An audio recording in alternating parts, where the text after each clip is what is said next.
തിരുവനന്തപുരം ചിറയൻകീഴിൽ 8 വയസ്സുകാരൻ ദിക്ഷൽ പാമ്പ് കടിയേറ്റ് മരിച്ച സംഭവത്തിൽ റിപ്പോർട്ട് കൈമാറാൻ ജില്ലാ മെഡിക്കൽ ഓഫീസർ കൂടുതൽ വിവരങ്ങൾ കൂടി ഉൾപ്പെടുത്തിയാകും ആരോഗ്യവകുപ്പ് ഡയറക്ടർക്ക് റിപ്പോർട്ട് കൈമാറുക. താലൂക്ക് ആശുപത്രിയിൽ കുട്ടിക്ക് ചികിത്സ വൈകി എന്ന ബന്ധുക്കളുടെ പരാതിയിൽ ജീവനക്കാരുടെ വിശദമായ മൊഴി വീണ്ടും രേഖപ്പെടുത്തും. ദിക്ഷലിൻ്റെ വീട്ടിലും സമീപ പ്രദേശത്തും വനം വകുപ്പ് പരിശോധനയും നടത്തും. 8 വയസ്സുകാരൻ ദിക്ഷൽ പാമ്പ് കടിയേറ്റ് മരിച്ച സംഭവത്തിൽ ചിറയൻകീഴ് താലൂക്ക് ആശുപത്രിക്കെതിരെ ചികിത്സാ പിഴവ് പരാതി ഉന്നയിച്ച് കുടുംബം രംഗത്തെത്തിയിരുന്നു. ഇതിന് പിന്നാലെ താലൂക്ക് ആശുപത്രി സൂപ്രണ്ട് ജില്ലാ മെഡിക്കൽ ഓഫീസർക്ക് ചികിത്സയിൽ വീഴ്ച സംഭവിച്ചിട്ടില്ലെന്ന് കാണിച്ച് റിപ്പോർട്ട് സമർപ്പിച്ചിരുന്നു. എന്നാൽ ജില്ലാ മെഡിക്കൽ ഓഫീസർ നേരിട്ട് കുടുംബാംഗങ്ങളെ കണ്ട് കഴിഞ്ഞ ദിവസം മൊഴിയെടുത്തു. ആശുപത്രി ജീവനക്കാരിൽ നിന്നും വിവരങ്ങൾ ശേഖരിച്ചു.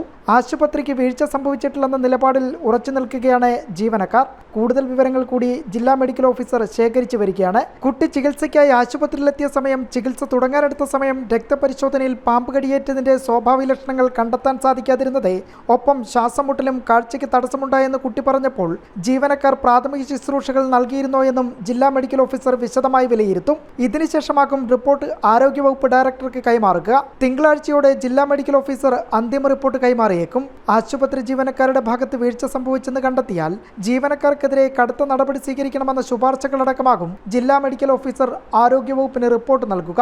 കെ ബി ശ്യാമപ്രസാദ്, ജനം, തിരുവനന്തപുരം.